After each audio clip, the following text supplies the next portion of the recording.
नमस्कार, good morning, सुप्रभात, जय जोहार। मैं हूं आपके साथ आकांक्षा पांडे और आप देख रहे हैं IBC 24। सुबह के 7 बजे और वक्त हो गया है मेगा मॉर्निंग में। तो देश और दुनिया का क्या है खास, मध्य प्रदेश छत्तीसगढ़ की हर बड़ी खबर का पूरा अपडेट आप तक पहुंचाएंगे। शुरुआत करते हैं सुर्खियों से। ऑपरेशन सिंदूर के बाद पहली कैबिनेट की मीटिंग आज, सरकार का एजेंडा किया जाएगा। कैबिनेट सचिव साल भर का रिपोर्ट कार्ड करेंगे पेश।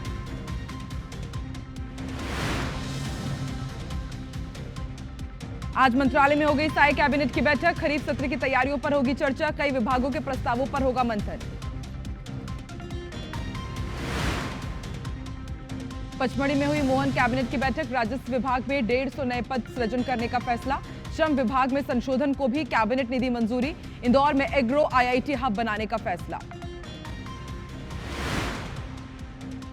शिलांग गए राजा रघुवंशी मिसिंग केस में बड़ा खुलासा, PM रिपोर्ट में हत्या की बात आई सामने, SP ने की मामले की पुष्टि। जैतूसा मठ की जमीन हड़पने वालों को बड़ा झटका, राजस्व न्यायालय ने रद्द किया भूमाफिया का नामांतरण, हरमीत खनूजा ने अधिकारियों के साथ मिलकर साथियों के नाम करवाई थी जमीन। और आखिरकार विराट ख्वाब पूरा, RCB पहली बार बनी IPL चैंपियन, फाइनल में हारी पंजाब किंग्स, फैंस ने मनाया जोरदार जश्न।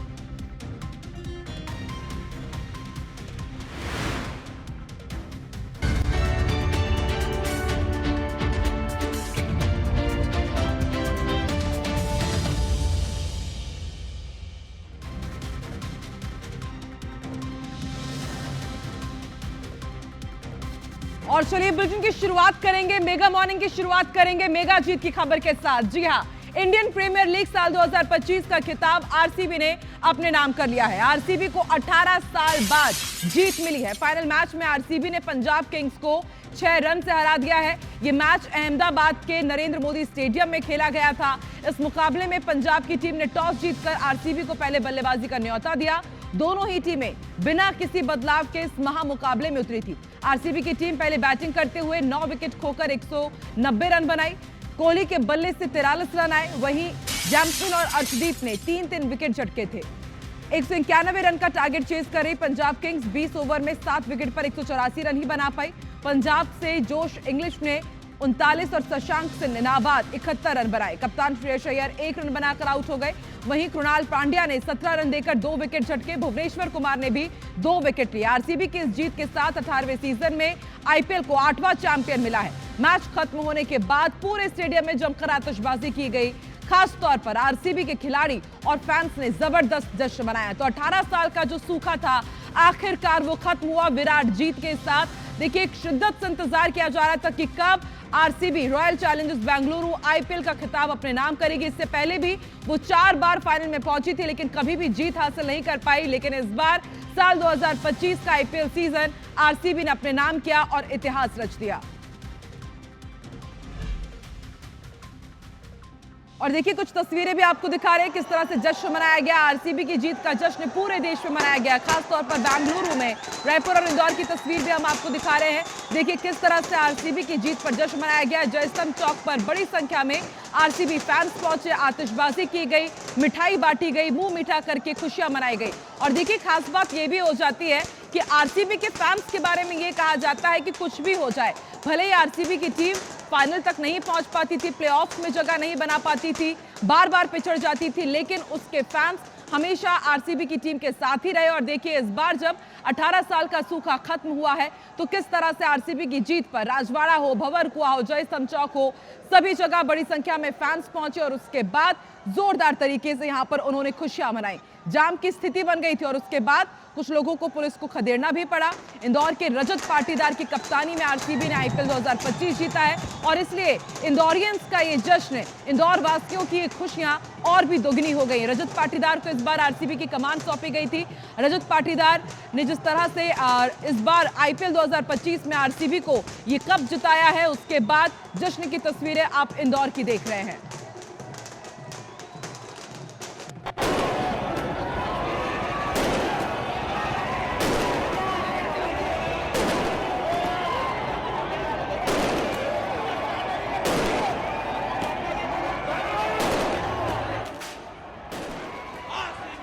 Finally, we got the cup. The cup has arrived to this one. This is the King Kohli Academy. RCB! Is the cup from there? RCB!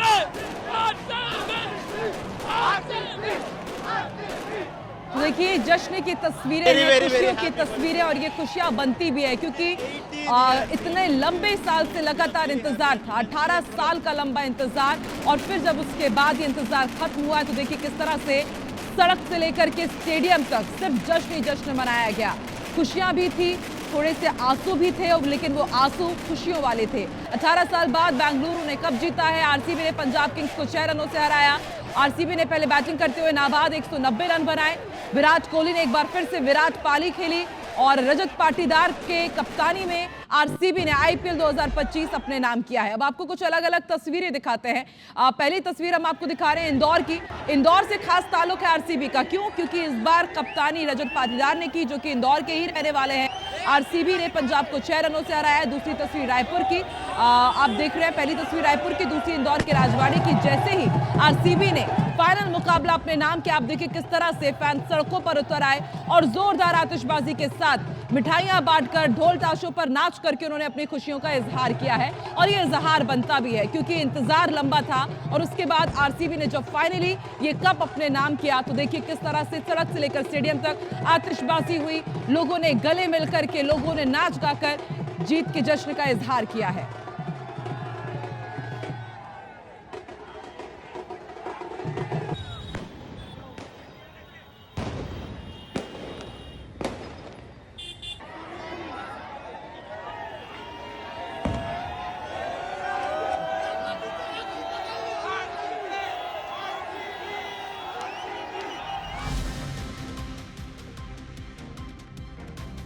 चलिए, तो विराट जीत के साथ आईपीएल 2025 का इसी तरह अब समापन हो चुका है। अब अगले सीजन, इस सीजन को कौन जीतेगा वो देखने वाली बात होगी। कुछ दूसरी खबरों का रुख करते हैं। बिग ब्रेकिंग आपको बैतूल से बता दें, पुलिस चौकी प्रभारी ने अभद्रता की है। बिग ब्रेकिंग बैतूल से आपको बता रहे हैं, पुलिस चौकी प्रभारी की अभद्रता सामने आई है। बताया जा रहा है कि चौकी प्रभारी वंशज श्रीवास्तव ने युवक से अभद्रता की है। दुकानदार और ग्राहकों से गाली गलौज का भी मामला सामने आया है। वीडियो वायरल होने के बाद एसपी ने कार्रवाई की है। चौकी प्रभारी को तत्काल पद से हटा दिया गया।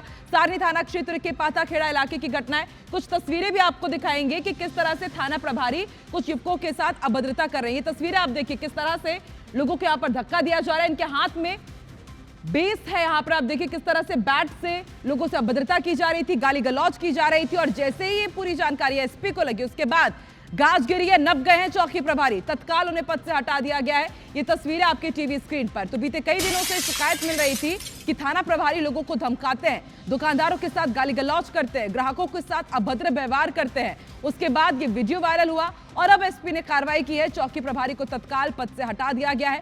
सारनी थाना क्षेत्र के पाताखेड़ा इलाके की यह घटना है।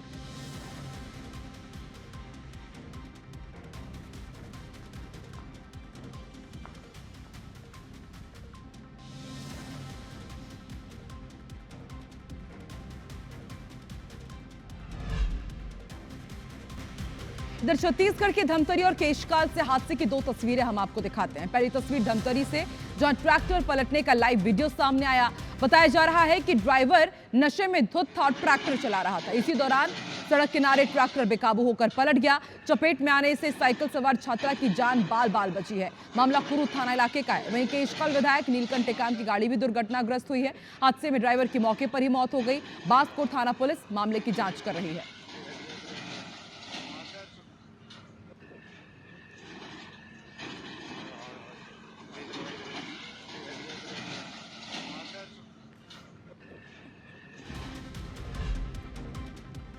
चलिए, बिग ब्रेकिंग अब भिलाई से मिल रही है। यहां पर कुम्हारी में चोरी की वारदात सामने आई है। करीब 2.25 लाख रुपए चुरा लिए गए हैं। इस वक्त की बड़ी खबर आपको बता रहे हैं, कुम्हारी के गंगानगर इलाके का यह मामला है। तो बीते कई दिनों से भिलाई के कई इलाकों में बैक टू बैक इसी तरह चोरी की वारदातों को अंजाम दिया जा रहा है। अब ताजा मामला कुम्हारी में सामने आया है, जहां पर 1,70,000 रुपए सहित जेवरात चोरी किए गए हैं। और कुम्हारी के गंगानगर इलाके में इस वारदात को अंजाम दिया गया है। पुलिस मामले की जांच कर रही है। डॉग स्क्वाड की टीम यहां पर पहुंची, एफएसएल की भी टीम पहुंची हुई है, क्योंकि अब तक चोरों के बारे में कुछ भी जानकारी नहीं मिल पाई है।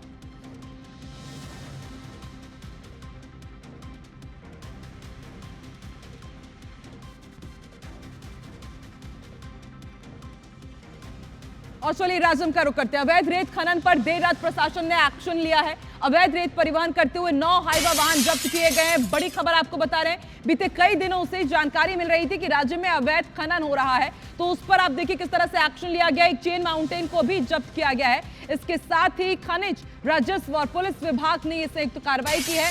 बकली, पितईबंद और चौबे बांधा में अवैध खनन हो रहा था। तो बीते दिनों हमने आपको बताया था कि किस तरह से राज्य में जो अवैध उत्खनन माफिया हैं, लगातार उनके हौसले बुलंद हैं और ये अवैध रेत खनन कर रहे हैं। देर रात प्रशासन ने एक्शन लिया, 9 हाईवा वाहन जब्त किए गए हैं। एक चेन माउंटेन मशीन भी जब्त की गई। खनिज राजस्व और पुलिस विभाग ने संयुक्त कार्रवाई की है। बकली, पितईबंद और चौबे बांधा में अवैध खनन हो रहा था।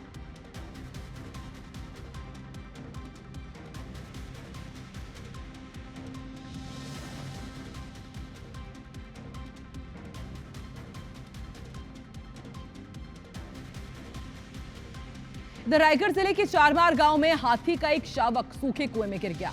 सुबह ग्रामीणों को जब इस बारे में जानकारी मिली तो कुएं के किनारे हाथी के शावक को देखने के लिए भीड़ उमड़ गई। इसी दौरान घरघोड़ा वन अमले को लोगों ने सूचना दी। इसके बाद वन विभाग की टीम मौके पर पहुंची और रेस्क्यू ऑपरेशन चलाया गया।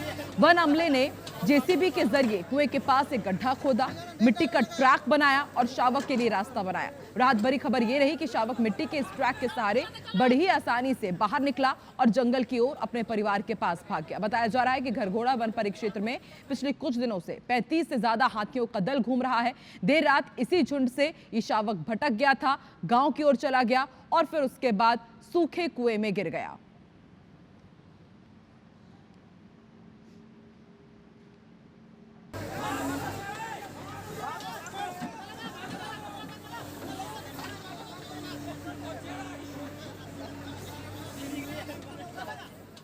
और बिग ब्रेकिंग आपको दिल्ली से बता दें, शाम 4:30 बजे मोदी कैबिनेट की बड़ी बैठक होने जा रही है।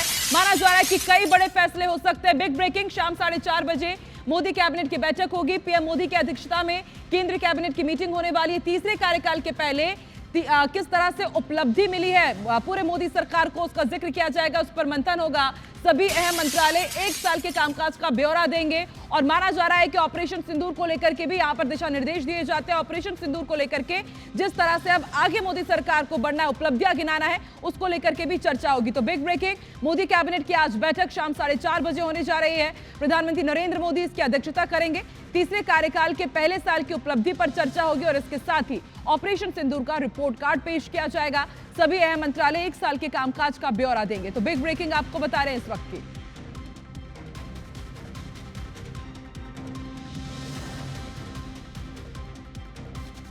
ऑपरेशन सिंदूर पर संसद का विशेष सत्र बुलाने के लिए इंडिया ब्लॉक के मंगलवार को नई दिल्ली में बड़ी बैठक हुई। इसमें 16 विपक्षी पार्टियों ने हिस्सा लिया। टीएमसी सांसद डेरेक ओब्रायन ने जानकारी दी कि सभी दलों ने पीएम मोदी को पत्र लिखकर संसद का विशेष सत्र बुलाने की मांग की है। आम आदमी पार्टी इस मीटिंग में शामिल नहीं हुई। डेरेक ओब्रायन ने बताया कि आम आदमी पार्टी बुधवार को प्रधानमंत्री को अलग से चिट्ठी भेजेगी। तो जैसे ही ऑपरेशन सिंदूर को सफलतापूर्वक अंजाम दिया गया, उसके बाद से लगातार पूरा इंडिया गठबंधन एक विशेष सत्र बुलाने की मांग कर रहा है और एक बार फिर से इस मांग को दोहराया गया और इसको लेकर के एक बड़ी मीटिंग दिल्ली में हुई है।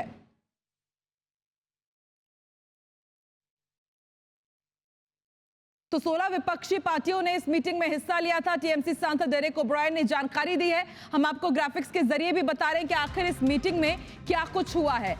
तो देखिए, संसद के विशेष सत्र की मांग क्यों की जा रही है। सीडीएस अनिल चौहान ने जेट गिरने की जानकारी दी थी। विपक्ष इस पर सरकार से स्पष्टीकरण मांगना चाह रहा है और इसके साथ ही सर्वदलीय बैठक में प्रधानमंत्री मोदी शामिल नहीं हुए थे, इस पर भी सवाल उठाए थे। विपक्ष प्रधानमंत्री से यहां पर बातचीत करना चाहता है। पहलगाम आतंकी हमले में सुरक्षा में कहां चूक हुई, विपक्ष सीज फायर की शर्तें जानना चाहता है और क्या ट्रंप ने भारत को व्यापार रोकने की धमकी दी थी, उसके बाद सीज फायर किया गया। ये वो तमाम बिंदु हैं जिन पर विपक्ष चाहता है कि एक संसद का विशेष सत्र बुलाया जाए और उसमें इन तमाम बिंदुओं पर चर्चा हो।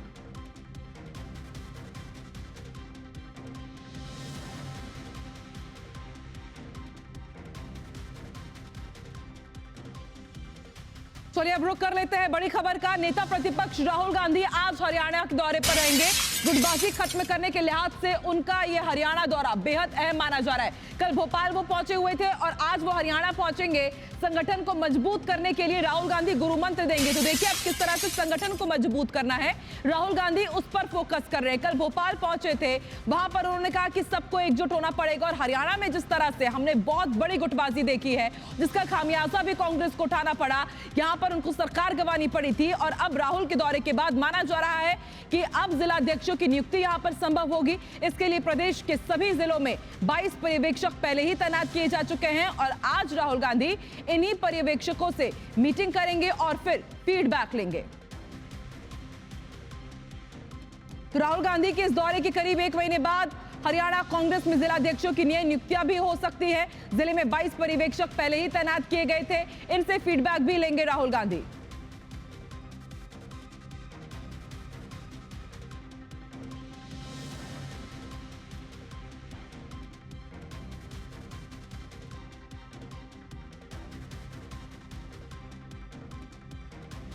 कांग्रेस सांसद शशि थरूर के नेतृत्व में भारतीय प्रतिनिधिमंडल ने ब्राजील के बाद अमेरिका में जाकर के यहां पर चर्चा की। डेलीगेशन ऑपरेशन सिंदूर की जानकारी देगा और पाकिस्तान प्रायोजित आतंकवाद की पोल खोलेगा। बता दें कि अलग अलग डेलीगेशन दुनिया भर के देशों के दौरे पर है, जो पहलगाम आतंकी हमले और ऑपरेशन सिंदूर की जानकारी दुनिया को दे रहे हैं।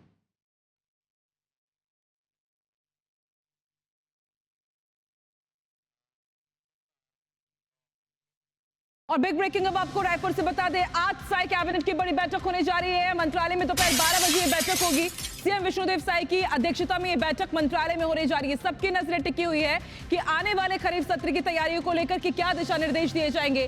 सीएम विष्णुदेव साई की अध्यक्षता में ये मीटिंग होगी। आगामी खरीफ सत्र की तैयारियों पर चर्चा होगी और इसके साथ ही खाद बीज की उपलब्धता, स्कूलों और शिक्षकों की युक्तियुक्तकरण पर भी चर्चा होने जा रही है, जिसका लगातार हम सब जगह विरोध देख रहे हैं। तो क्या युक्तियुक्तकरण को लेकर के कुछ बड़े फैसले लिए जाएंगे, आज ये तय होगा साई कैबिनेट की बैठक में। और चलिए सीएम डॉक्टर मोहन यादव के भी आज के कार्यक्रम के बारे में आपको जानकारी दे दे। आज सीएम डॉक्टर मोहन यादव शिप्रा तट परिक्रमा का आज वो शुभारंभ करने जा रहे हैं। गंगा दशहरा पर मां शिप्रा को चुनरी अर्पित करेंगे। तो इस वक्त की बड़ी खबर आपको बता रहे हैं, गंगा दशहरा पर मां शिप्रा को आज 351 फीट की भव्य चुनरी अर्पित करने जा रहे हैं सीएम डॉक्टर मोहन यादव। रीवा में महिला सम्मेलन कार्यक्रम में शामिल होंगे। गंगेव विधानसभा में महिला सम्मेलन होने जा रहा है। महिला सशक्तिकरण सम्मेलन में भी शिरकत करेंगे।